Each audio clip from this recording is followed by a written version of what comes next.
Hello friends, welcome back to the channel. मेरा नाम कुणाल है and currently I am working as a senior section engineer in Indian Railways at Liluah workshop.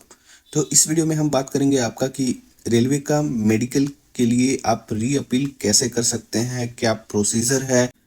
मान लेते हैं कि after DV आपको भेजा गया है रेलवे हॉस्पिटल में मेडिकल के लिए। ओके। और जो पोस्ट होता है वो प्री अलॉटेड होता है। मैंने पहले भी बताया है आप लोगों को कि पोस्ट जो होता है वो प्री अलॉटेड होता है ना। आपके प्रेफरेंस के अकॉर्डिंग आपको पोस्ट पहले से दे दिया रहता है एंड आपका जो मेडिकल स्टैंडर्ड है वो भी वहाँ पे लिखा हुआ रहता है कि वो पोस्ट के लिए कौन सा मेडिकल स्टैंडर्ड रिक्वायर्ड है। बट क्या होता है कि जेई में जो है वो हाईएस्ट मेडिकल स्टैंडर्ड जो है वो A3 है। ओके। तो A3 एंड बिलो के लिए आपका चेक होता है। जो भी आपका चेक होगा वो A3 एंड बिलो के लिए चेक होता है। ओके। ताकि बाद में आपको ट्रांसफर में दिक्कत ना हो। अगर मान लेते हैं कि मेरा प्रेफरेंस जो है वो C1 है ना, और C1 पोस्ट ही मुझे मिला है। ओके। बट क्या होता है कि अगर C1 के लिए मुझे चेक किया गया तो मुझे C1 ही वो फिट करके दे देगा कि फिट इन C1। ओके। अब यहाँ पे ये A3 नहीं देगा।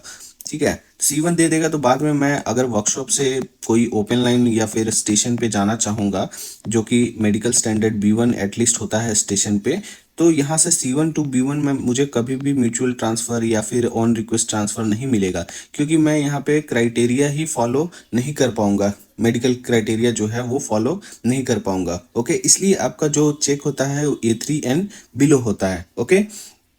अब इसमें क्या प्रॉब्लम होता है, जैसे कि मान लेते हैं कि किसी का A3 के लिए हुआ चेक, बट किसी कारणवश जैसे फ्लैट फुट में C1 दे रहा है। ओके। एंड आपका जो नौकनी में भी एक आध बंदे को बाहर किया हुआ है। ओके। ठीक है। तो अगर आपको लगता है कि मैं A3 सिर्फ A3 पोस्ट क्वालिफाई हूँ या फिर B1 B2 पोस्ट क्वालिफाई हूँ और C1 पोस्ट क्वालिफाई नहीं हूँ। ओके। C1 पोस्ट क्वालिफाई नहीं हूँ, बट जो मेडिकल बोर्ड बैठा, जैसे A3 अगर क्वालिफाई आप नहीं होते हो eight the time of examination, medical examination eight railway hospital, तो आपका थ्री मेंबर का कमिटी बैठता है। ओके। 3 मेंबर का कमिटी बैठता है। वो जाके डिसाइड करती है कि आपको कौन सा मेडिकल क्राइटेरिया दिया जाए या फिर अनफिट किया जाए। एक डॉक्टर नहीं यहाँ पे अनफिट या फिर मेडिकल क्राइटेरिया यहाँ पे देते हैं। यहाँ पे अगर A3 नहीं हुआ तो 3 डॉक्टर की कमिटी बैठती है, वही आपका जो है वो देते हैं। ओके। जो भी स्टैंडर्ड है B1 हो गया या C1 हो गया वो देते हैं, या फिर अनफिट करना रहेगा तो अनफिट करेंगे और आपको एक लेटर देंगे कि इस वजह से आपको अनफिट किया जाता है। ओके। बाद में अब अनफिट हो गए आप, या फिर कोई और A3 के बजाय आप एक ही पोस्ट के लिए क्वालिफाई हो, A3 and B1 and C1 medical standard आपको दे दिया, और आपको लगता है कि नहीं मैं जो था वो A3 भी क्वालिफाई हूँ, बट वो जो 3 डॉक्टर की कमिटी है मेरे फेवर में उनका जजमेंट नहीं था। ओके। तो उसको आप चैलेंज कर सकते हो, री अपील कर सकते हो। ओके। तो री अपील का क्या प्रोसीजर है वो मैं आपको बताऊंगा, और कब कर सकते हो ये री अपील, है ना, वो भी मैं आप लोग को इस वीडियो में पूरा बताऊंगा। तो जो पहली बार चैनल पे विजिट कर रहे हैं प्लीज चैनल को सब्सक्राइब कर लेना, वीडियो को लाइक कर देना एंड दोस्तों के साथ शेयर कर देना। चलो हम देखते हैं। ओके। देखो, 3 मेंबर कमेटी अलग चीज है, 3 मेंबर कमेटी अलग चीज है, और आपका री अपील अलग चीज है। 3 मेंबर कमेटी जो है वो उसी टाइम आपका बैठ जाता है जब आपका मेडिकल एग्जामिनेशन होता है। अगर कुछ दिक्कत होता है, अगर A3 नहीं मिल रहा है B1 एंड C1 के लिए, आपका 3 मेंबर कमेटी ही डिसाइड करती है। ओके। तभी आपका वहाँ पे टाइम कंज्यूमिंग जो है वो ज़्यादा लगता है। ओके। और री अपील में ऐसा नहीं है। री अपील में 3 मेंबर कमेटी को आप चैलेंज कर रहे हो कि मेरा जो मेडिकल स्टैंडर्ड था वो बेटर था, और आपने जो है वो मेरा medical standard according to my fitness नहीं दिया है। ओके। या फिर अनफिट किया है, वो मैं चैलेंज कर रहा हूँ उसके लिए। तो देखते हैं कि हम चैलेंज कैसे कर सकते हैं, एंड आपका रेलवे मेडिकल री अपील प्रोसेस क्या है, प्रोसीजर क्या है, हम कैसे कर सकते हैं। ओके। तो चलो बिना टाइम वेस्ट किए हुए। ओके। तो यहाँ पे देखो, railway recruitment board Kolkata, important notice. देखो हमारा जो था 2018 वाला था CN03/2018। ओके। तो वहाँ पे क्या था कि 11/9/18 11/2019 से 20/12/2019 में ये सब सारे हॉस्पिटल में जो था वो मेडिकल एग्जामिनेशन हुआ था। ओके, CEN 03/2018 JECMA DMS, तो हमारा यहाँ पे हुआ था। उसके बाद क्या हुआ था कि यहाँ पे देख सकते हो कि in medical examination some candidates have been found unfit, okay, in the medical category required for the post opted by them, मतलब जो भी प्रेफरेंस में वो चूज किया था, उनको जो पोस्ट मिला उस अकॉर्डिंग वो जो मेडिकल स्टैंडर्ड है वो मीट नहीं कर पाए और उसमें अनफिट हो गए हैं। Okay, these candidates were given a chance to appear before divisional medical board 3 member committee, मतलब मैंने बताया ना, जैसे कि आप A3 फिट नहीं होते हो तो B1 एंड C1 के लिए आपका B1 एंड C1 के लिए वो देखते हैं कि मतलब 3 मेंबर कमेटी देखते हैं कि आपका A3 फिट है कि नहीं है, वो वापस रीचेक करते हैं, सारा कुछ रीचेक करेंगे। ओके, अगर उनको लगेगा कि हाँ A3 आप अनफिट हो, तभी वो जाके B1 एंड C1 के लिए साइन करेंगे। ओके, और आपको अलॉट करेंगे, या फिर अगर ये भी नहीं है तो आपको अनफिट करेंगे। 3 मेंबर कमेटी या डिविजनल मेडिकल बोर्ड उनको बोलते हैं, वही आपका डिसाइड करते हैं। The decision of the DMB 3 member medical committee will be final and binding on the candidates, वही सेम चीज बोला गया है। They will be allotted post opted by them for which they have been found suitable by the divisional medical board 3 member medical committee, मतलब कि बोल रहा है कि जो भी अगर मान लेते हैं A3 के लिए चेक करने भेजा बट C1 के लिए वो फिट है, तो यहाँ पे जो 3 मेंबर कमिटी है वो C1 पोस्ट देके C1 मेडिकल स्टैंडर्ड में फिट करेगी, और जैसा कैंडिडेट अगर पोस्ट पे क्वालिफाई है तो उनको C1 वाला पोस्ट मिलेगा। ओके, नेक्स्ट यहाँ पे देख लेते हैं। However if candidate who appear before DMB 3 member medical committee want to appeal against the decision of DMB 3 member committee में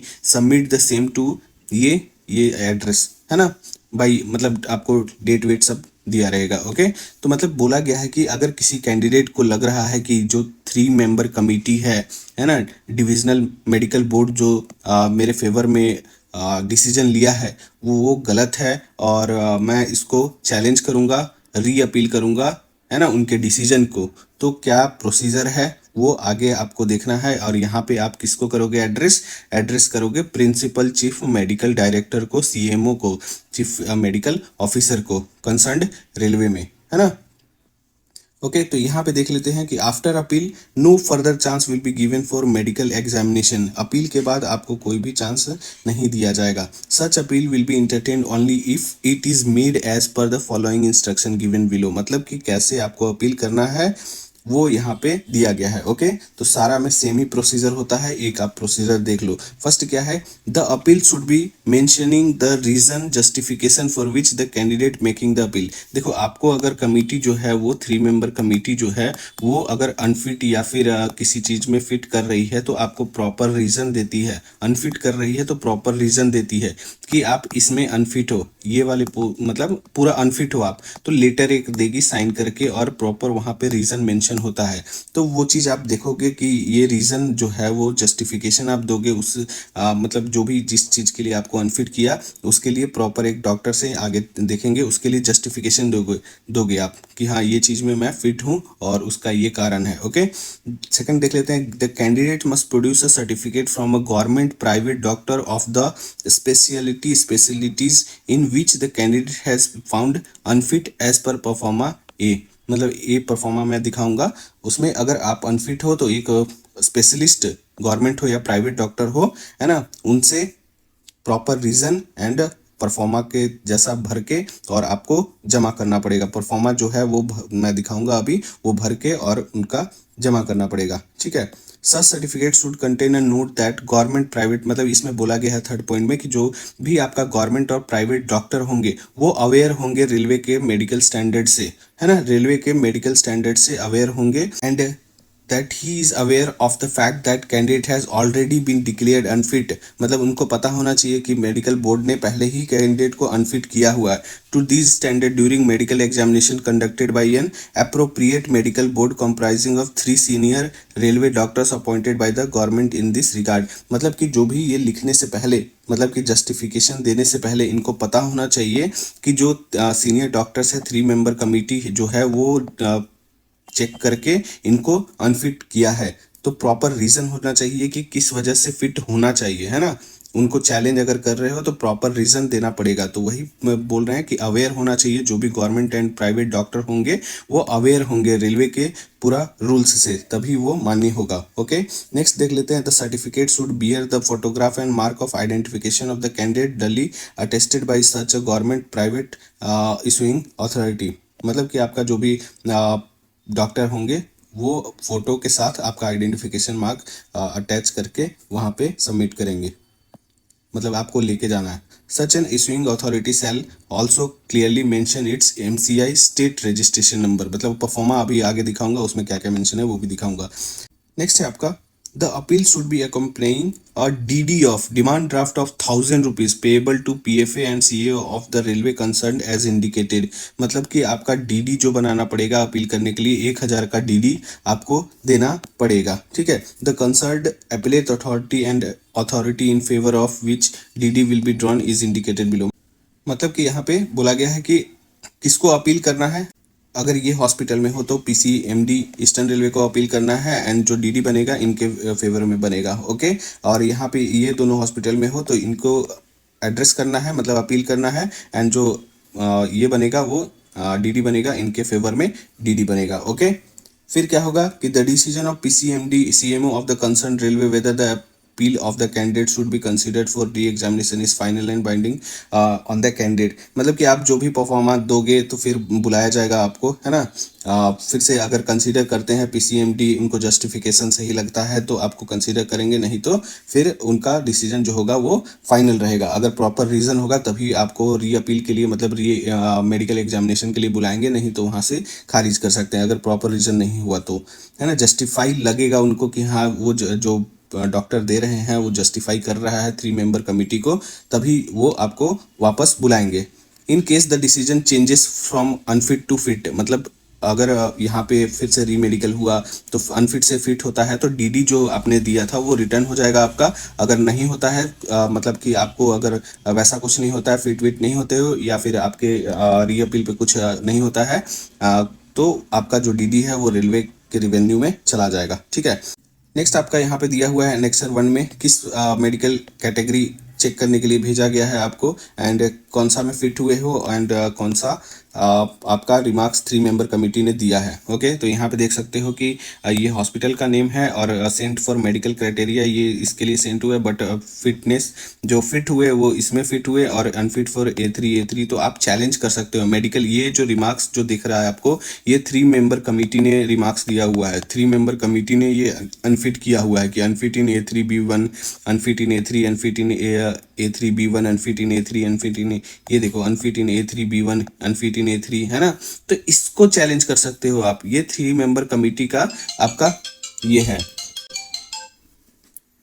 3 मेंबर कमेटी का ये डिसीजन है, उसको चैलेंज कर सकते हो जस्टिफिकेशन देके। ओके ओके, तो इतना सारा कैंडिडेट को वापस, मतलब जो भी चैलेंज करना चाहता है आपका लिस्ट आएगा, जिस वजह से आपको भेजा गया है, जो चेक करने के लिए, मतलब कि A3B1 C1 देखने के लिए भेजा गया है, बट B1 और C1 में आप फिट थे एंड अनफिट A3 में थे, तो आप चैलेंज कर सकते हो। ये आपका जो है वो पैनल जो आएगा उसके बाद आपका जो अनफिट लिस्ट आएगा, है ना, तो उसमें आप चैलेंज कर सकते हो। ओके, अभी नहीं आएगा, अभी अनफिट लिस्ट, मतलब जब पैनल जो आ जाएगा आपका, पैनल आने के बाद जो है वो अनफिट लिस्ट जो है वो पब्लिश होगा, उसके बाद आप अपने कंसर्न्ड रेलवे में वो चैलेंज कर सकते हो, है ना। तो ये आपका कुछ परफॉर्मा है, ये देख लो आप लोग, ये परफॉर्मा है ना। यही आपको भरवा के और ले जाना है, स्पेशलिस्ट डॉक्टर से भरवा के ले जाना है। यहाँ पे आपका डिटेल होगा, यहाँ पे डॉक्टर का डिटेल होगा। ओके, यहाँ पे डॉक्टर का डिटेल होगा, मतलब कि ये देख सकते हो डॉक्टर का प्लेस ये, और जो डॉक्टर का साइन वाइन है ना, यहाँ पे आपका फोटो वोटो। ठीक है, ओके, यहाँ पे आइडेंटिफिकेशन मार्क हो गया। ओके, यहाँ पे नाम और एड्रेस आपका, और ये आपको परफॉर्मा लेके जाना है या फिर भिजवाना है। वहाँ से PCMD जो है या फिर CMO जो है वो डिसीजन लेंगे, इनको लगेगा कि हाँ ये जस्टिफाइड है। ये देखो यहाँ पे लिखा हुआ है रिमार्क्स, ये सब कुछ ये स्पेशलिस्ट डॉक्टर भर के देंगे, उनको लगेगा कि हाँ ये जस्टिफाइड है, 3 मेंबर कमेटी जो डिसीजन ली है उसको ओवरकम करता है, तब जाके आपको बुलाया जाएगा। नहीं तो अगर PCMD या CMO सर को लगा कि नहीं ये ऐसा जस्टिफिकेशन सही नहीं है तो वो आपका रिजेक्ट कर सकते हैं। ओके, अगर फिट से अनफिट से फिट होते हो तभी जाके आपका जो है वो 1000 का डीडी जो है वो वापस होगा। अगर नहीं होता है उस पर कोई एक्शन तो 1000 का डीडी जो है वो आपका रेलवे को चला जाता है। ओके, तो ये सारा जो था वो प्रोसीजर था